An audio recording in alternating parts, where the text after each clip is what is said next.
जिसके घात ऋणात्मक ऋणात्मक न हो और न ही भिन्नात्मक हो। कहने का मतलब है, यहाँ देखिए सबसे पहले कहा कि बहुपद किसे कहते हैं, तो बहुपद कहने का मतलब है कि वैसी संख्या है जिसके घात जो है ऋणात्मक ना हो, यानी निगेटिव ना हो उस पर, है ना। यानी कहने का मतलब 3x² है प्लस 5x है और प्लस 6 है, तो ये बहुपद होगा। ये क्या होगा? बहुपद होगा।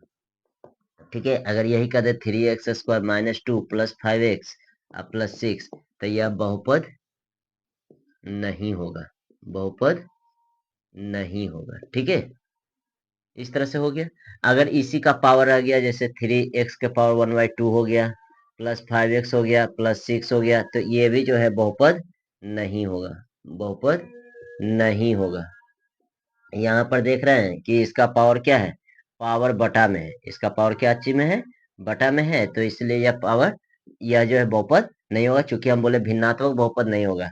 अगर हम कह दे √3x² प्लस 5x और प्लस 6, तो ये बहुपद होगा, ये बहुपद होगा। क्यों? क्योंकि यह जो है चर संख्या को दिया, और यहाँ जो है हम लोग अचर संख्या की बात करते हैं। कौन सी संख्या? अचर संख्या, है ना। तो जब अचर संख्या की बात करते हैं, तो ये तो अचर संख्या है नहीं। जैसे अगर इसी में हम कह दें कि बताइए कि 3√x³ प्लस 5x और प्लस 6 बहुपद है या नहीं है, तो इसे हम सीधे कहेंगे, चूंकि ये अंडर रूट चढ़ा, तो ये इसका जब रूट तोड़ेंगे तो ये भिन्नात्मक चल जाएगा, तो यहाँ लिखेंगे कि बहुपद नहीं है, बहुपद नहीं है। ठीक है, अब इसके बाद जो होता है बहुपद को है ना, इसको दो आधार पर वर्गीकृत किया जाता है। पहला जो है पद के आधार पर, पद के आधार पर, और दूसरा जो है घात के आधार पर, घात के आधार पर, और दूसरा घात के आधार पर। तो जो पद के आधार पर हम देखेंगे, तो वह जोड़ घटाव जो रहेगा, जोड़ घटाव का चिन्ह, जोड़ घटाव का चिन्ह, उसके बाद का जो होगा चिन्ह रहेगा, वही पद को विभाजित करेगा, पद को विभाजित करेगा। कहने का मतलब है कि जब जोड़ घटाव आ जाएगा, है ना, विभाजित करेगा। कहने का यह मतलब है कि सबसे पहले अगर जोड़ घटाव का चिन्ह आ जाए, तो उसके बाद दूसरा पद हो जाएगा। यानी वो पहला पद हो गया, और उसके बाद जोड़ घटाव का चिन्ह आया, तो उसके बाद दूसरा पद होगा। गुणा का चिन्ह में ऐसा नहीं होगा। घात के आधार पर, तो बहुपद का जो सबसे ज्यादा घात होगा, बहुपद का जो सबसे ज्यादा घात होगा, सबसे ज्यादा घात होगा,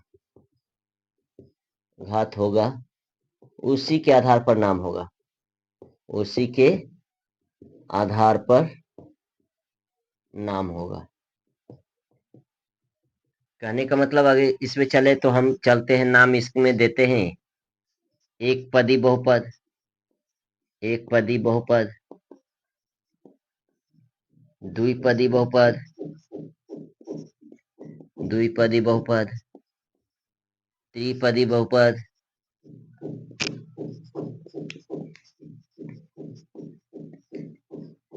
इसके बाद कहते हैं चतुर्थ पदी बहुपद। इस तरह से चलता जाता है, चतुर्थ पदी बहुपद। ठीक है, इस तरह से चलता जाता है। उसी तरह से अगर इसमें देख ले घात के आधार पर, तो एक घातीय, जिसको हम लोग कहते हैं एक रैखिक, एक घातीय या एक रैखिक, एक रैखिक यानी जिसका पावर एक हो, है ना। अगला होता है द्विघातीय, द्विघातीय बहुपद। उसके बाद होता है त्रिघातीय बहुपद, त्रिघातीय बहुपद। इस तरह से नाम चलता चला जाता है। ठीक है, अब देखिए यहाँ पद है, जैसे मान लिया हम कहते 3x, तो ये एक पद हो गया। ये कितने पद हो गए? एक पद हो गया। अब द्विपदी में देखिए 3x अब प्लस 5 कर दें, तो कितने पद? यहाँ प्लस हुआ, तो ये अलगे कर देगा इसको, तो ये एक पद हुआ, ये दूसरा पद हुआ। अब उसी तरह से त्रिपद, अगर 3x² कर दे प्लस 5x कर दे या प्लस 6 कर दे, तो देखिए एक पद दो पद और ये तीन पद, ये तीनों प्लस का सिंबल है, ये इसको अलग कर रहा है। उसी तरह से चतुर्पद में चलेगा, एक घातीय यानी जिसका पावर एक हो, यानी हम कह सकते हैं 3x प्लस 5 कर दे तो एक घातीय होगा चूंकि पावर एक है। द्विघातीय तो हम कह देते सकते 3x स्क्वायर प्लस 5 कर सकते हैं तो द्विघातीय हो गया, चूंकि चर का घात जो है सबसे ज्यादा कितना है, 2 है। अब त्रिघातीय यानी पावर 3 होगा, यानी 3x³ प्लस 5x प्लस 6 भी कर सकते हैं, कुछ भी कर सकते हैं त्रिघातीय, है ना। ये जरूरी नहीं कि तीन ही टर्म होंगे, और भी हो सकते हैं, जैसे एक्स स्क्वायर एक्स प्लस 5 भी कर सकते हैं, है ना। यानी घात इसमें देखना है, ये टर्म नहीं देखना है, इसमें घात देखना है कि पावर सबसे ज्यादा कितना आ रहा है। सामान्य रूप होता है, यानी सामान्य रूप में किस प्रकार से रहता है, A x square plus B x plus C रहता है, A x square plus B x plus C. अगर त्रिघात बहुपद आ गया, अगर त्रिघात बहुपद आ गया, त्रिघात बहुपद, तो इसको हम कह सकते हैं A x cube plus B x square plus C x plus क्या कर सकते हैं डी, जहां ए बी सी डी चर संख्या है। कौन सी संख्या, चर संख्या, जिसको हम 1 2 3 4 5 6 इस तरह से कहते हैं। उसके बाद उसी तरह से एक्स जो होगा वो क्या होगा, अचर संख्या, यानी ए बी सी डी वाला कोई होगा, है ना। यानी ए से लेके जेड तक के कुछ भी हो सकता है। यहाँ चर संख्या का मतलब गिनती की संख्या, कौन सी संख्या, गिनती की संख्या को हम लोग इसको कहते हैं, ठीक है, त्रिघात बहुपद। अब यहाँ देखिए, द्विघात बहुपद में शून्यक की संख्या 2 होगी, द्विघात बहुपद में शून्यक की संख्या 2 होगी, शून्यक की संख्या 2 होगी। त्रिघात बहुपद में, त्रिघात बहुपद में शून्यक की संख्या 3 होती है, शून्यक की संख्या 3 होती है, ठीक है। अब यहाँ देखिए, एक टर्म आता है, एक फॉर्मूला आपको यूज करना है इस चैप्टर में, द्विघात बहुपद के, द्विघात बहुपद के दो शून्यक, दो शून्यक, एक अल्फा, एक अल्फा होता है, अल्फा, और दूसरा बीटा होता है, ठीक है। तथा त्रिघात बहुपद में, बहुपद में तीन शून्यक, तीन शून्यक अल्फा, बीटा और गामा होते हैं, गामा होते हैं, यानी क्या हो तो, अल्फा और बीटा हो तो, यानी अल्फा और बीटा होगा तो क्या करेंगे, यानी शून्यकों का योगफल, शून्यकों का, पहला है ये शून्यकों का योगफल, योगफल करने का मतलब अल्फा प्लस क्या, बीटा।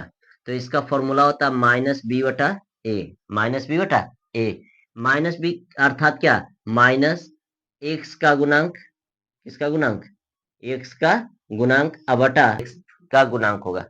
यहाँ एक्स स्क्वायर, तो एक्स स्क्वायर वाला पद में जो होगा, एक्स स्क्वायर के अलावे जो रहेगा वो उसका क्या हो जाएगा, गुणांक हो जाएगा, ठीक है। उसी तरह से अगला है शून्यकों का गुणनफल, शून्यकों का गुणनफल, यानी कहने का मतलब अल्फा इंटू बीटा। तो इसके लिए फॉर्मूला होता है c/a, c/a, सी कहते हैं अचर पद को, कौन से पद को कहते हैं, अचर पद, यानी जो लास्ट में रहेगा। और ए कहते हैं एक्स स्क्वायर का गुणांक, एक्स स्क्वायर का गुणांक, यानी एक्स, एक जो कहते हैं एक्स स्क्वायर का गुणांक, एक्स स्क्वायर का जो आगे रहेगा। ये तो हो गया द्विघात बहुपद का। इसी तरह से चलता है। अब देखिए, द्विघात बहुपद यदि बनाना हो तो कैसे बनाएंगे, द्विघात बहुपद बराबर जो फॉर्मूला होता है वो होता है x square minus alpha plus beta, alpha plus beta into x plus alpha into beta. ये द्विघात बहुपद के लिए यहाँ क्या कर सकते हैं, हम इसको सीधे सीधे कर सकते हैं, x square minus alpha plus beta, यानी मूलों का योग। इसको हम शून्य को मूल भी कहते हैं, शून्य को क्या कहते हैं, मूल भी कहते हैं, ठीक है ना, मूलों का योग, ठीक है। तो यहाँ हो गया मूलों का योग।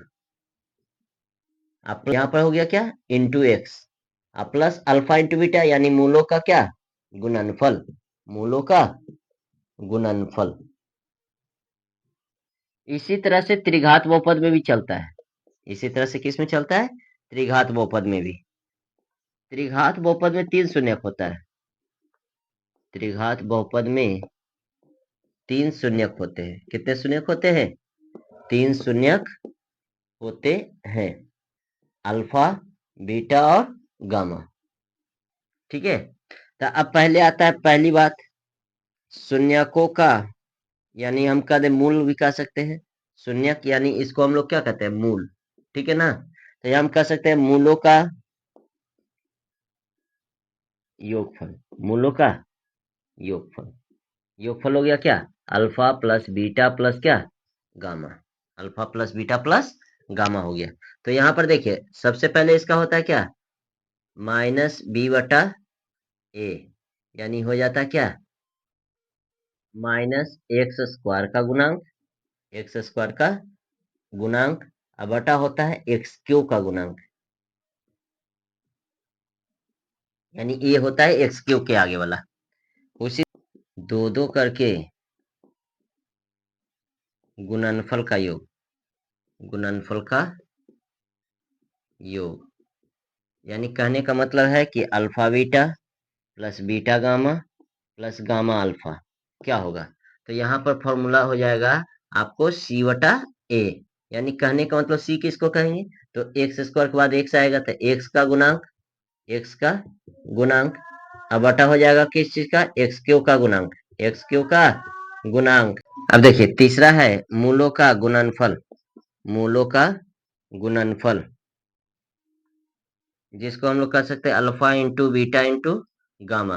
तो इसके लिए फॉर्मूला होता है माइनस डी बटा ए, माइनस डी बटा ए। तो माइनस डी जो किसको कहेंगे हम लोग, तो माइनस डी जो कहेंगे आपको एक्स अचर संख्या, किसको कहेंगे, अचर संख्या, अब बटा जो हो जाएगा ए, यानी एक्स क्यू का गुणांक, एक्स क्यू का गुणांक।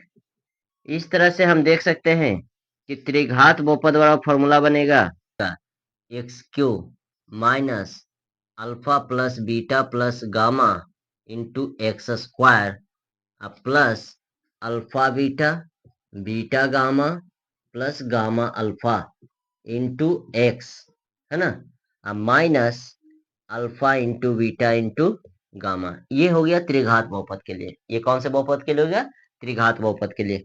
तो यहाँ अब हम लोग जो है इसी के आधार पर जो है क्वेश्चन बनाना जो है सीखेंगे, और ये जो है पूरे बहुपद में आपको काम देने वाला है। आपको अगर यह वीडियो अच्छा लगा हो तो इसे लाइक शेयर एंड सब्सक्राइब जरूर करें।